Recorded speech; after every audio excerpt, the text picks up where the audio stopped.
So up until now, we have really focused on spontaneous reactions that happen in a voltaic cell. A voltaic cell generates an electrical current and you can measure the voltage, which is what we did. Today, we're going to add the other side of the story to the mix and talk about electrolytic cells. Now, I said that I think that it's very probable for you to have a diagram of a cell on a test where you have to interpret it. And one thing that I always want you to look for is this piece. A lot of the time it will be a voltmeter, but sometimes it won't be. Sometimes instead of a voltmeter, it will be a battery or something else that can act as a source of electrical current. Sometimes there's also a question mark there, like we don't know what should be there. We don't know if we're going to generate electricity or not.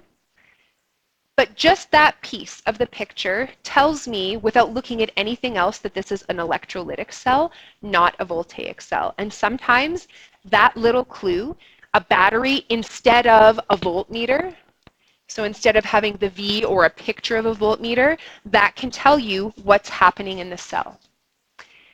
So in this example, it's the same cell that we talked about as our first example of a voltaic cell, the Daniell cell. But this time, instead of having just a voltmeter there, there's a power source. So some sort of external source of energy.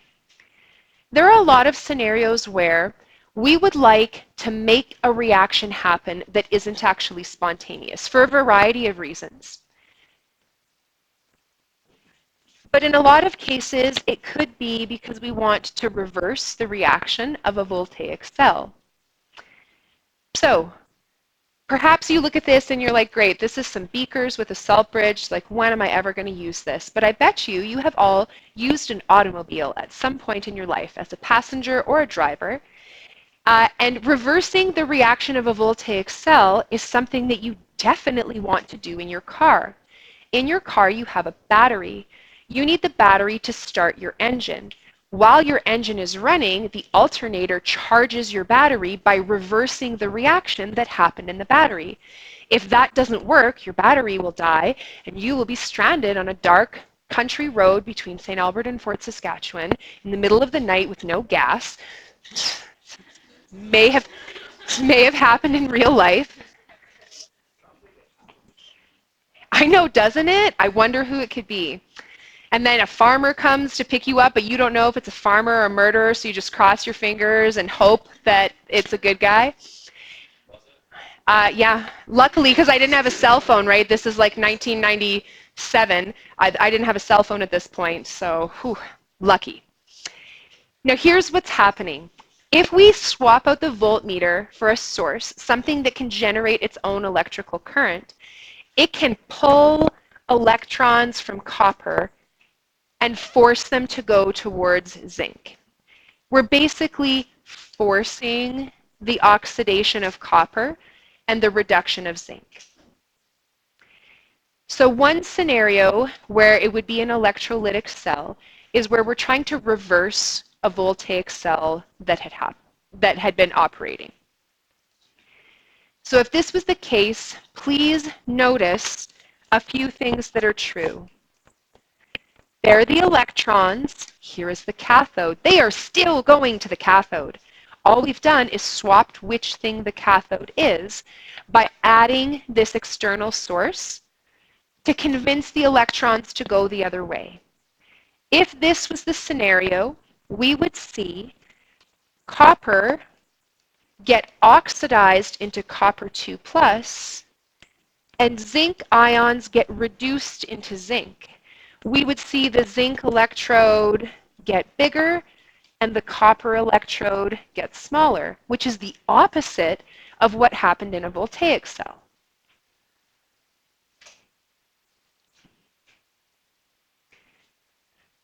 Now, does anyone have anything that they want to ask about this?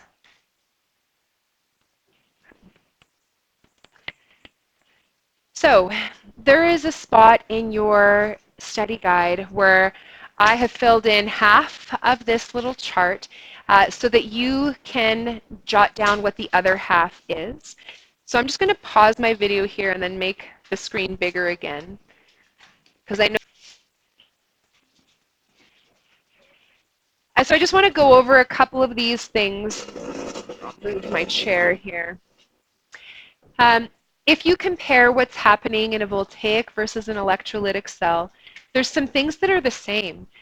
Oxidation always happens at the anode. Reduction always happens at the cathode. So the little mnemonic that I said you could use, Leo is a jerk, works in a voltaic or an electrolytic cell. And this is something that a test maker would try to fool you with. They would say, people will think that voltaic and electrolytic are just opposites, so they might assume that oxidation will happen at the cathode for some reason this time. It will not. Reduction will always happen at the cathode. What's getting reduced will probably change if we have a voltaic or an electrolytic cell, but the process stays the same. If you take a look, voltaic cells have spontaneous reactions and electrolytic ones have non-spontaneous. That means you need a power source, which is why I said if there's a picture, look. If you can see that it's not a voltmeter, that it's a battery or a power source, then you know it's an electrolytic cell. Another thing that's different is the kind of energy conversion that's happening. In a voltaic cell, we had chemical energy and we were converting it to electrical energy that you measured with voltmeters in the lab. In an electrolytic cell, we're using electrical energy to cause some chemical change to happen. So the conversion is the other way around. The other thing that you should recognize is not specifically you have to memorize the value for zinc and copper. This is just an example. But in a voltaic cell, it was positive. In an electrolytic cell, negative. That's because it's a non-spontaneous reaction. If the value is negative, that means the power supply has to provide that much voltage in order to power the reaction, to make it happen.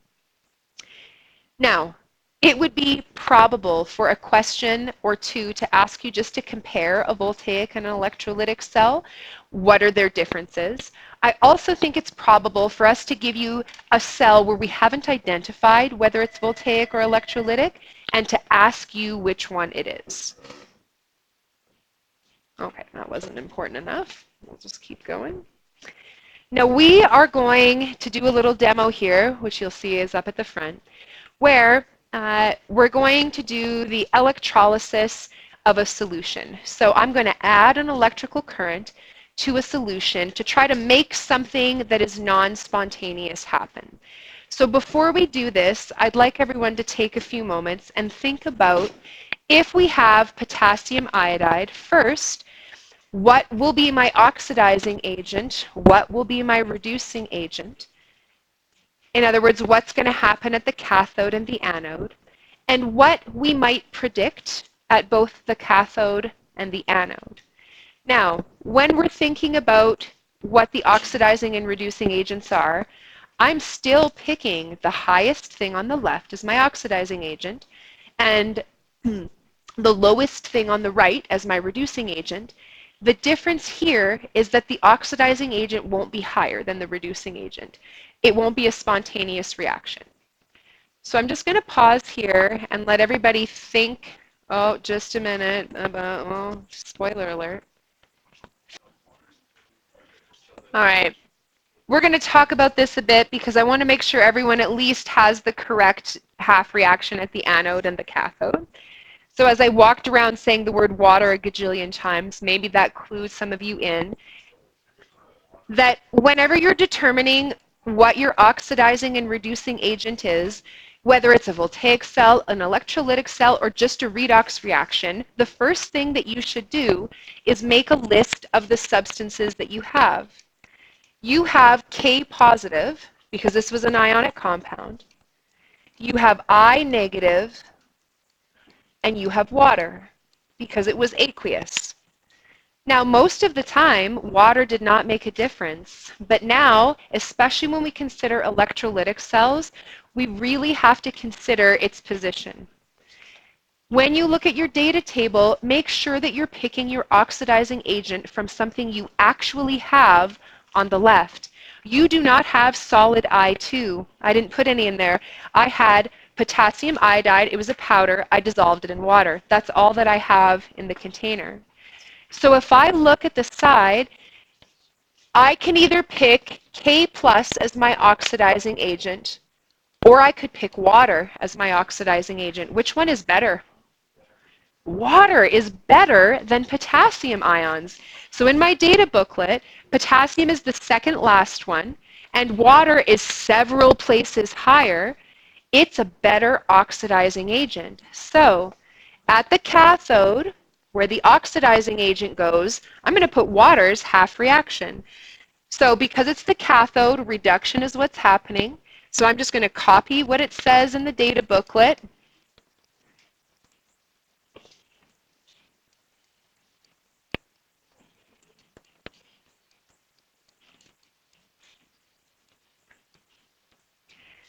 So at the cathode, where my oxidizing agent must react, I have two oxidizing agents to choose from, and the better one was water. Now, at the anode, and this is where you really have to be careful, what do you actually have? You do not have solid potassium. There is no piece of solid potassium on this tray anywhere. I don't have any. So you cannot pick K solid as your reducing agent.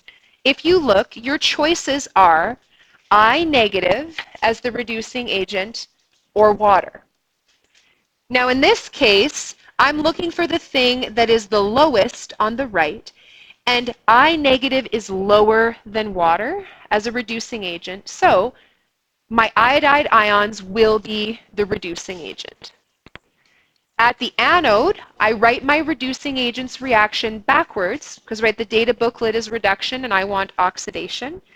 So I'm going to write 2I negative loses 2 electrons and forms I2 solid.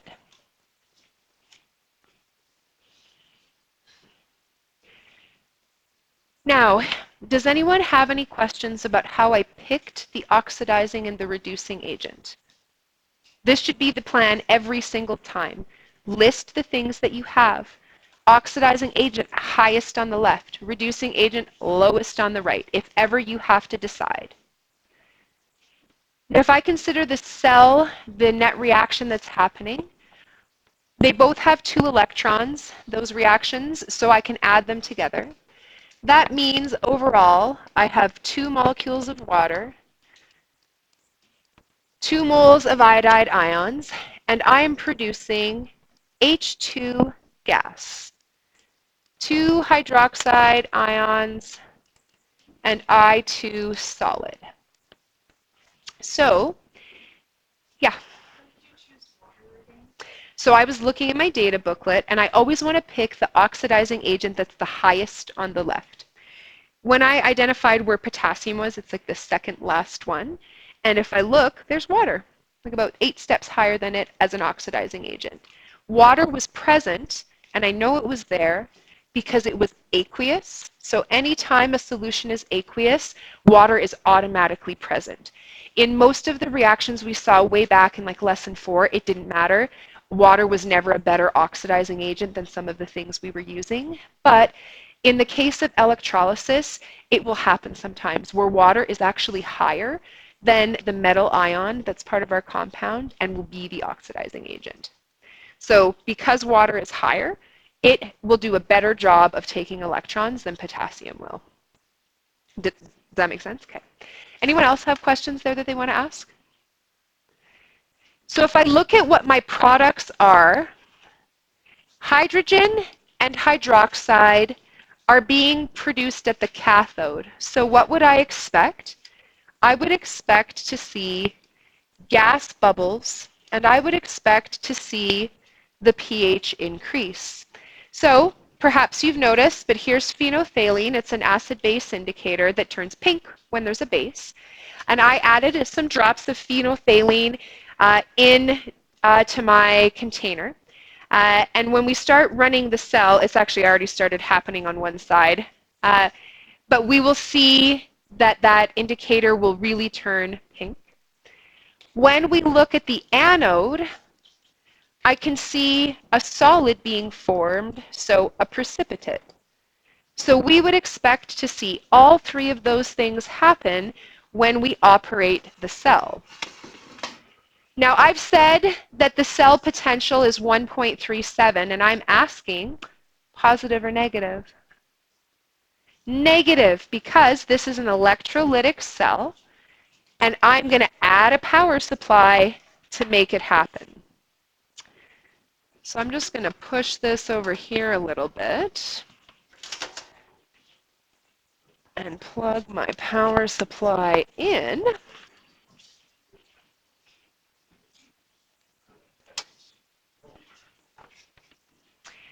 So you'll have to come a little bit closer if you want to see the detailed reaction. So I'll invite everybody to come up here.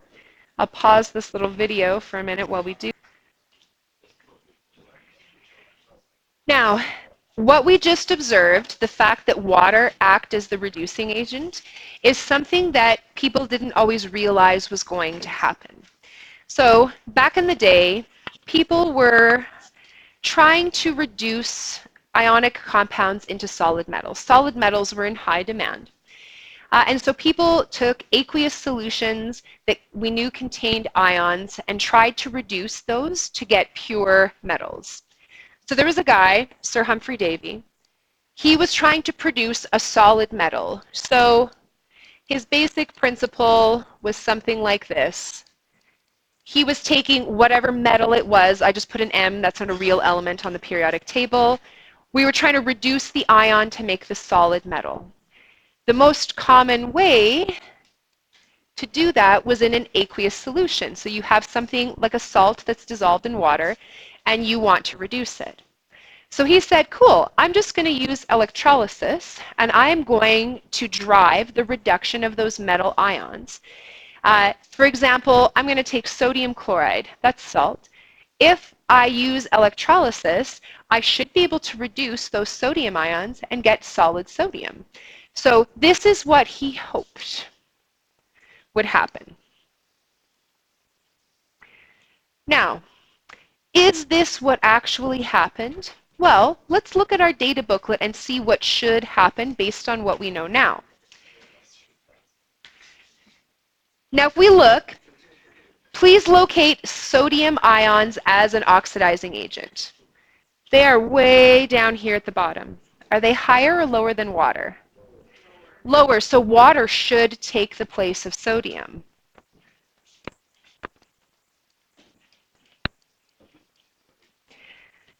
But remember, we know all of this now. Someone had to discover it for us to know it, right? So people also used to think the Earth was flat because they didn't have any evidence that it wasn't.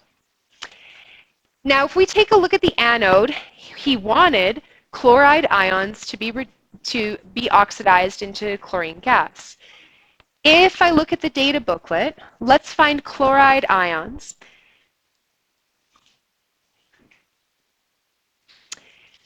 Now you'll see that chloride ions are close to the top in the data booklet, but 1, 2, 3 spaces lower is water. So based on what we know, water should replace this one too.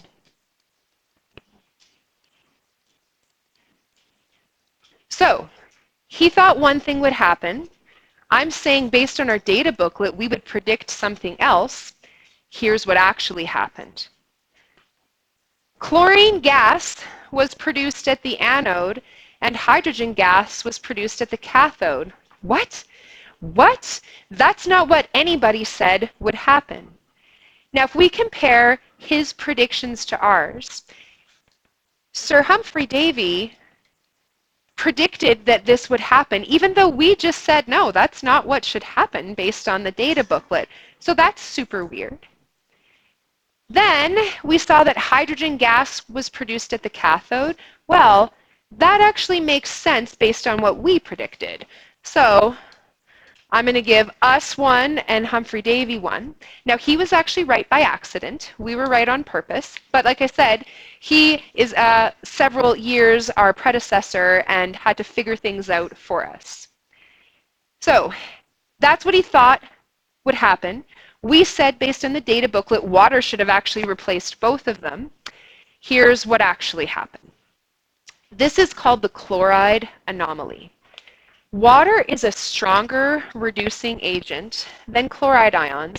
It should be the thing that got oxidized. It should. Based on my data booklet, it should have been the reducing agent, and it should have been at the anode. But here's the thing that sometimes happens. If you remember in Unit A, remember there was activation energy. Even for exothermic reactions, you still needed to put in a bit of energy to get it started. Electrolytic reactions require an overpotential, kind of analogous to that. So even though we're putting in energy, there's a little bit more that we need to overcome. So if you think about it like this, we're putting in a little bit more energy than the total we end up having to put in as the net voltage. The value for water is 0.6, which would explain why Davy found that chlorine gas was produced. If you take water, so water is positive 1.23, the chloride half reaction potential, which is a few spaces higher than that, is positive 1.36. So just based on that, water was the better reducing agent, but if I add 0.6 to water's potential, it just got way higher than the chloride ions, which explains why they reacted first. Now, it is not typical for you to have to calculate this overpotential value, but just to recognize that it's there. If we increase the concentration of chloride ions, it will also favor their formation over water. So there are a couple of things that could cause it to react instead of water. Now, the chloride anomaly is its own curriculum outcome. It is really hard to ask a question about the chloride anomaly other than, here's a solution with chloride ions and water. Which thing is reacting at the anode, or what's the overall cell potential? That is the only kind of question I have ever seen asked about the chloride anomaly, where you have a solution with chloride ions in it that obviously was made with water, and you have to pick the correct reducing agent. That is always how it gets asked about. Now, does anyone want to ask anything there about the chloride anomaly? Okay. So, if we go back to Sir Humphry Davy's original question, he was trying to make pure metals, and clearly it did not work the way that he thought that it would. So people had to come up with another solution to getting pure metals. The solution was molten ionic compounds. We would still do electrolysis, but this time, instead of having water present, we would have liquid ionic compounds. Not aqueous, liquid, like we've heated them up so hot that they melted. That's what we're talking about when we say molten. So this is the down cell. It's an example of how, without using water, we could get sodium ions and chloride ions and get them to react the way Humphry Davy wanted them to react. So if I think about the anode is always where oxidation is happening. And so at the anode, just like what happened with Humphry Davy's experiment, chloride ions get oxidized. At the cathode, however, since there is no water present, now liquid sodium ions can be reduced. This is the way to reduce metal ions, by making them liquid. Now this particular example is the down cell. There are lots of other real-life examples where this happens, and you don't have to have memorized the example. However, if I showed you a picture of this and I hadn't already indicated which one was the anode or which one was the cathode, could you predict it? If I asked you how I would go about getting my liquid sodium, it would be important that you recognize I didn't dissolve it in water. I heated it up so that it was molten and liquid. That's the kind of thing that you need to know about.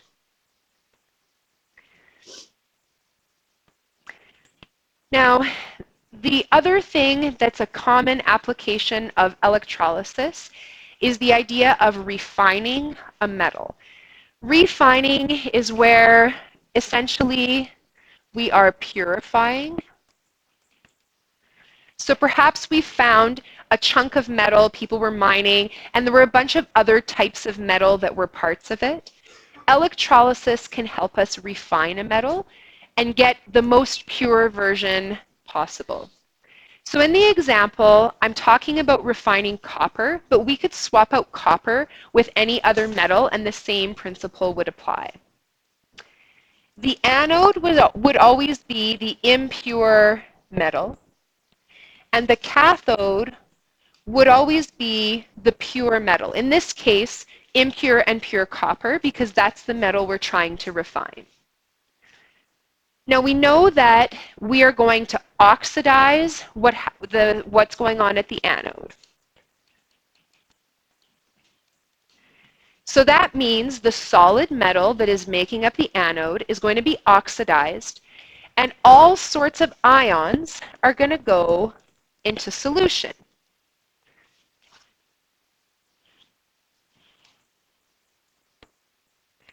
Now, some of the ions that are going into solution will be better oxidizing agents than others.